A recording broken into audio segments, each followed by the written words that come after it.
What up? What up? It's your boy coming back. It's gonna be a feelings hurter. This gonna hurt some feelings. But you know, every time I tell the truth, I hurt feelings. I think I saved some lives. So, and I'm gonna talk about this because I've been there. You know, and I've been there as what people would call backwards. You know. Because I come in, I know nothing about. I mean, 4th-generation trucker from truck drivers. You know, a truck driver 90% of the time cannot run a business. And I'm not saying I couldn't run a business. I ran them before that. And, you know, I still have other ones going. But everybody thinks trucking, the goal is get your own authority, sit on your butt, and have somebody else drive the truck. Okay? Yeah, that is the goal. But then, those same guys that have that goal are out there running, and when you say, can you give up 25% of your income? Well, no, why would I do that? Well, if you're going to hire a driver, you're giving up 25% of your income because you want to sit at home and be lazy. You know, some guys are okay with making $500 a week. But, you know, they got all these bank notes and bank loans. And what's going to happen right now is the same thing that happened in 08, 09. Industry's on fire. Industry's booming. What's everybody doing? No, we're not working hard. Money's great. It's the American way to be lazy and sit at home. So, there's roles to trucking. You know, everybody is good at something else. And, you know, you have fleet owners, you have business managers, you have owner-operators and truck drivers, and then you just have truck drivers. So, I happen to be the owner-operator, dispatch myself type of guy, you know. I don't like dealing with people because every good thing is going to come to an end. And when that good thing comes to an end and you're relying on a 1099 employee illegally running your truck, well, that's what's going to happen. And I don't know of any people that have a truck that have people W-2s. Because you can't afford it. It costs you $1,300 to $1,500 to pay that person $1,000. A lot of people don't know that. So, trucking is know your role. Is your role to drive the truck? Is your role to dispatch yourself, run your balls off, make money, go home to the family? Or is your role to own a business, have 5, 6, 7, 8 guys underneath you, and have 3 or 4 company trucks? Because I will tell you, and I know what everybody's going to say, well, look at Landstar, look at Mercer. They're different. I promise you. And I will explain how they're different. Most people cannot take 3, 4, 5, even 6 owner-operators that pay 20, I'll even give you 25% to the authority. You cannot take 25% of my money, including the insurance, IFTA, and all that, and sit on your ass at home. You're not going to survive. I watch the company folding right now from that. Because people, once they realize the little bit of money in a fleet, they don't want to go back to work. So what they try to do is they want to turn an owner-operator into a company driver. They want to tell that owner-operator what to do, when to do it, where to do it with their truck. And I'm here to tell you, it ain't happening. I don't know one owner-operator that is going to let you run their truck. Ain't happening. So,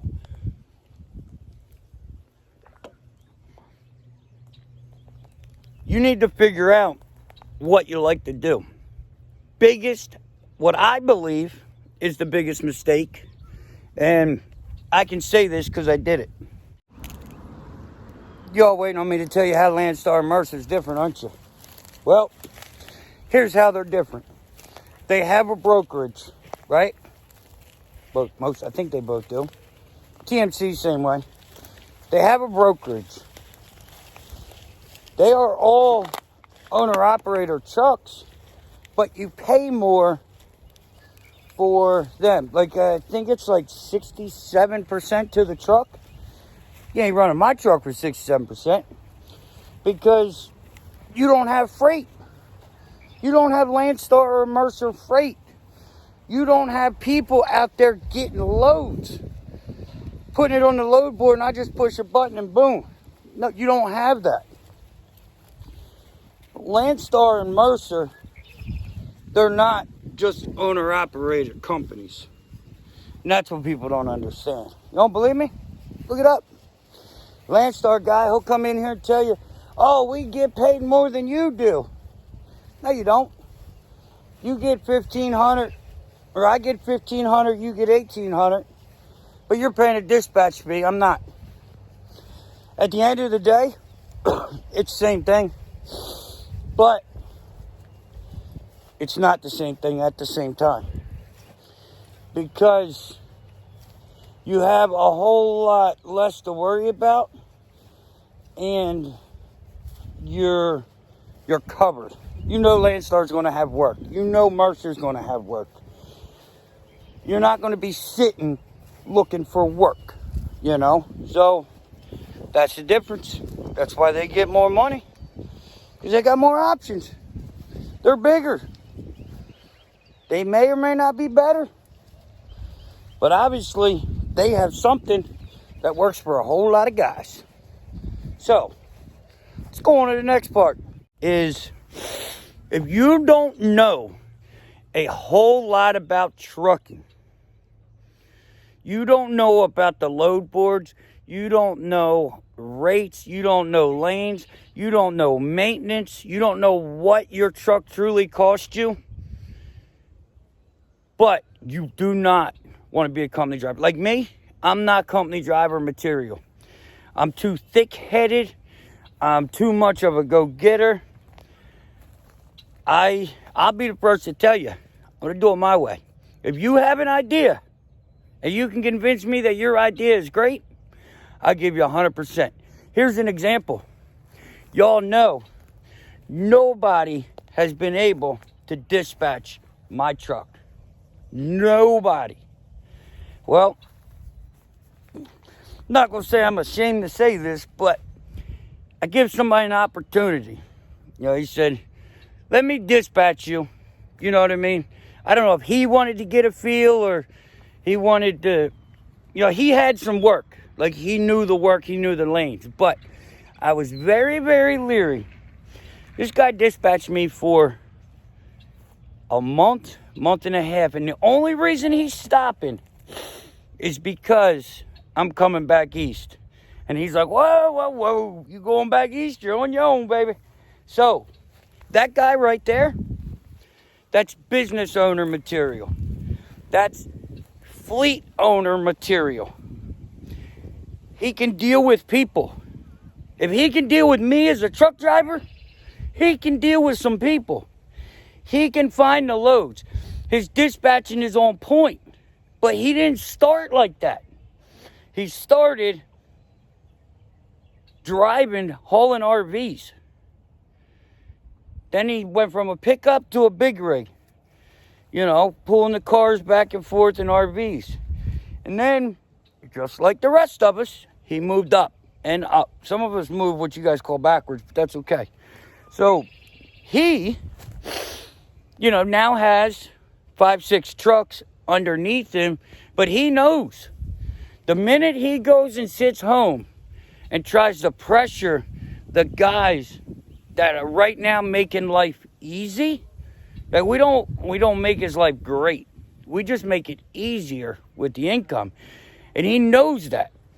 So the day he tries to push that from easier to great and living the life is the day he starts to struggle. Not because he doesn't know what he's doing. Because once an owner-operator feels pressured, feels used, feels inadequate, or just not respected, you're done. The thing about an owner-operator, I can rip them numbers off today and have another number on there tomorrow. And that goes for any owner-operator. The owner-operator is one of the strongest positions in this industry. The strongest. You have your own truck. You have your own trailer most of the time. And 90% of the time, you've already proved yourself. If you've made it over 4 seasons with that truck, if you still have a truck, you still have a trailer, and you're still alive and kicking after your 4th season, you've proved yourself in this industry. You know, because everything's seasonal. Some people run one thing all year round. Some people get 2 trailers, vice versa. So, now I've explained that part. Now, guys like me, I went out, I got my own authority, because I did what 90% of people to this day do. It's what they do, because it's human nature to want to skip all the levels and go to the top. I got my authority. I ran it for 6, 7 months, maybe a year. And I leased on guys. Well, my biggest downfall was I thought I was going to take new owner-operators and make them great owner-operators, and we're all going to make money. Well, what happened was my truck, my running, and my income was supporting those owner-operators. Because 80% of your owner-operators are going to fail, just like the authority. So, you need to make sure you can drive a truck first. You know, be over the road. And somebody's going to say, well, you don't have to be over the road. No, you don't. But if you want to start, hold on. So you got to make sure you can deal with the trucking part. And I know people say you can work local. You can. But let me tell you something. If you're coming into this business and you want to work local, you better have $50,000 to $60,000 up front.